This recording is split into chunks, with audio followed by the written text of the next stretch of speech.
Today I want to do a little bit of spinning, and I thought I would spin this beautiful bat that I won as a little Facebook prize from SD Spin, or also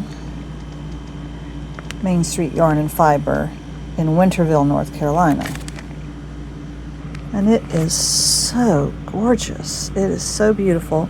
I'm going to peel off strips of this bat, and I'm going to spin it from the fold. We'll see if we get better color blocking that way to maintain some of this beautiful stuff going on. Well, here's the spinning so far with the kind of first wad of that bat. I'm trying to keep some very distinct colors, and I think I'm succeeding in not getting just a gray. There's nice pops of blue. That hasn't been hard to do. The two primary colors really are intense gold, which you see there, and the red, which is kind of everywhere. And I've got some green in there too, but I'm very pleased with it so far. Don't know what I'm going to do with it.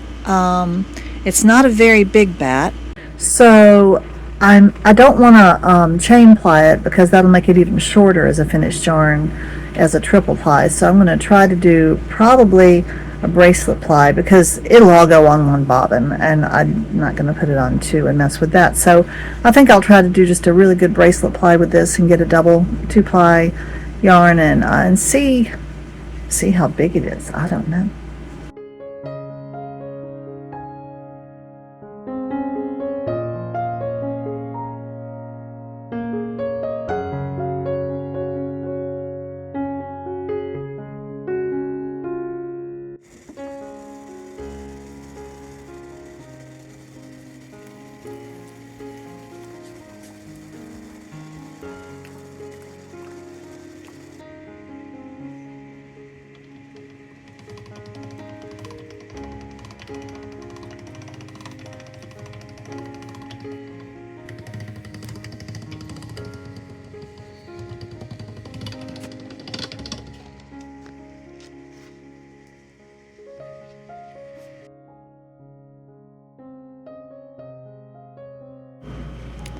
As I'm spinning this beautiful bat that I won on Facebook, I was spinning from the fold for a while. What I'm doing now, I've also for a while just kind of spun without any attention to what color was coming next. But as you can see, the colors really are in strands. Over here on the left, I've got kind of a greeny blue. The middle has more red. The edge over here has some strips of gold. And so as I spin, I do try to, like, as you can see, I'm pulling this one out first, and I may run it all the way down. See, look at all that blue. And I may run it all the way down to the end of that blue, and then come back up the other way with the red and end up back up here. None of them will be pure colors, because as you can see, there's quite a mix of other tones in there. But there are primary colors kind of running through, and I'm trying to follow them. Almost like a vein of coal through a cliff face. I eventually just decided to pause, and I can hold this and use the other hand, and I split this into these two different color groups, and you can really see the bluey greeny tone there and the red tone here, and that's how they'll go onto the bobbin. Well, that lovely bat from SD Spin gave me this much on my bobbin. It was just a single bat, not a huge one. And so you can see why, if I want this to be a usable amount of yarn for really any purpose, I would either need to ply it with something else, which I'm a little nervous to do. I don't want to muddy it up. Boy, you can really see that period of time when I was doing the gold in there. You can see blues, and this is a time when I was working on the red. Anyway, so I'm probably going to do some kind of a pretty big bulky bracelet ply so I can do a 2-ply. If I did a 3-ply, a chain ply, then it would be an even shorter piece of yarn to work with. I might make a pair of little fingerless gloves with it or something. We'll see. Well, you may wonder how in the world I'm going to try to do a bracelet ply that would come out even, or even close to it. And this is what I'm going to try. an empty bobbin weighs 54 grams. This bobbin weighs 92 grams. So if my math is correct, that means that I've got 38 grams of single on here. Now, if I want to double ply that, that means that if I split it in half, that's 19 grams. Boy, that's not very much yarn.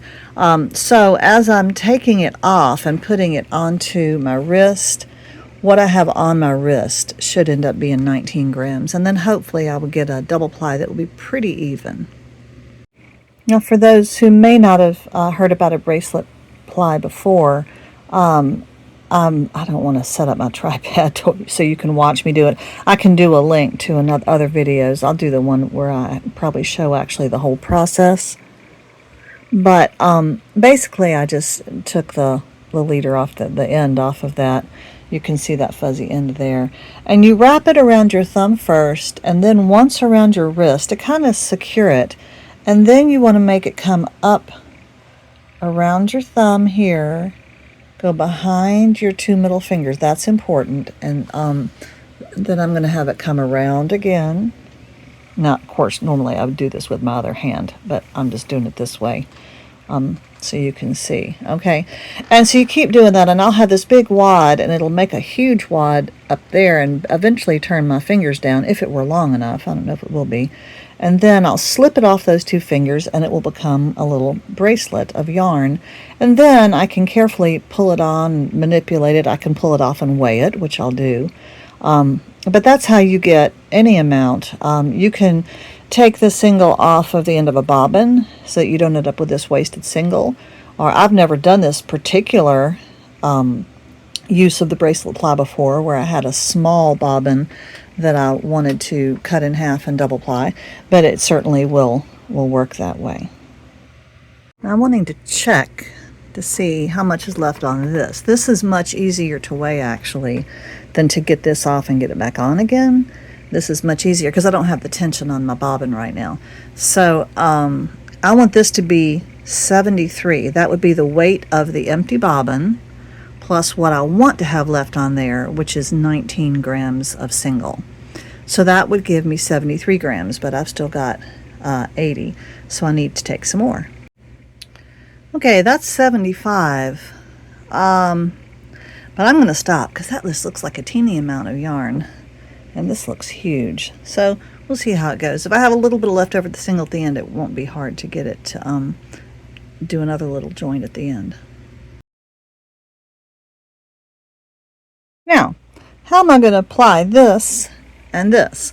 Well, the first thing is to take this off of the spinning wheel and put it down on my Lazy Kate and put an empty bobbin there. All right, I've got such a mess. Okay, so there's that single coming up, but of course it was still going through my two little hooks on this side. And then here's my bracelet ply. I think the first thing I'll do is to get this onto my wrist so I can increase my usefulness of this hand. And then I think I'll be able to just start with a loop. No, I don't know. I'm going to have to figure this out. I love this kind of thing. It's like a little puzzle. We'll work it out. Well, I was hoping to apply this without having to cut my single at all, but those two are going through there, and I need both of them to go through there or go through the other two, but that's not going to happen unless I cut my yarn. So I'm going to have to cut it and then re-knot it, and we'll start our plying.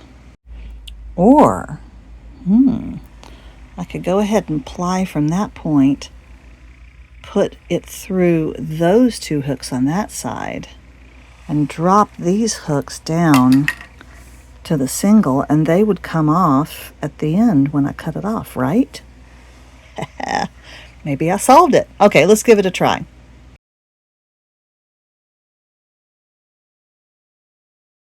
Well, I thought I had cracked it, but now I'm realizing that see that nice loop at the end that I was using? I'm realizing that these are not going to be able to have any twist before they go through that orifice. So I'm going to have to cut it after all. Well,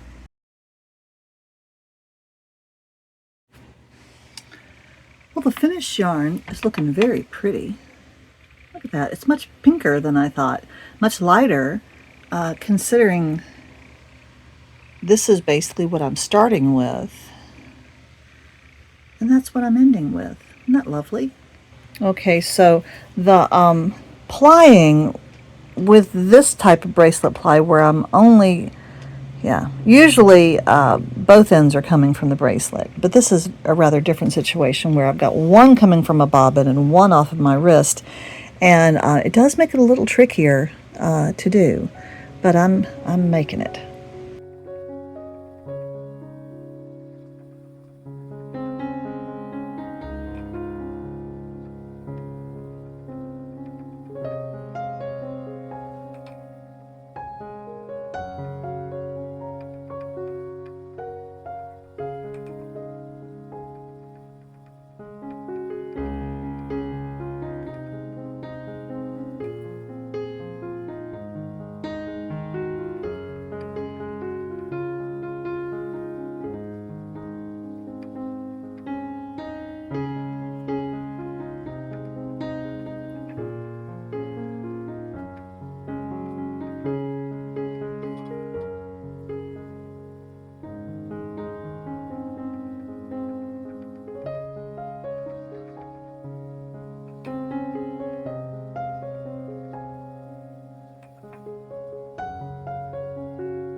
Now you may be wondering, and rightfully so, why I didn't just take half of that single off and put it onto another bobbin instead of putting it onto my wrist.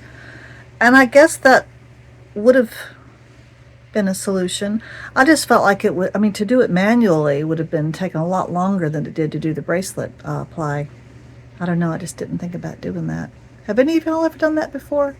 If you have any opinions about this video or how I'm doing this one bat like this, let me know. I would love to hear your opinions about not just how I've processed it, but also what I can do with such a small amount of yarn.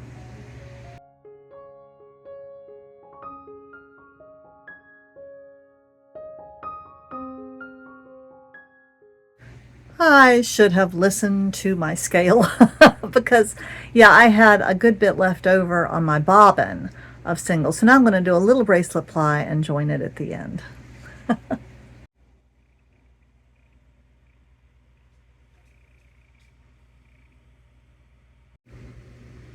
So here's the yarn. I haven't steamed it yet, and it will poof up a bit.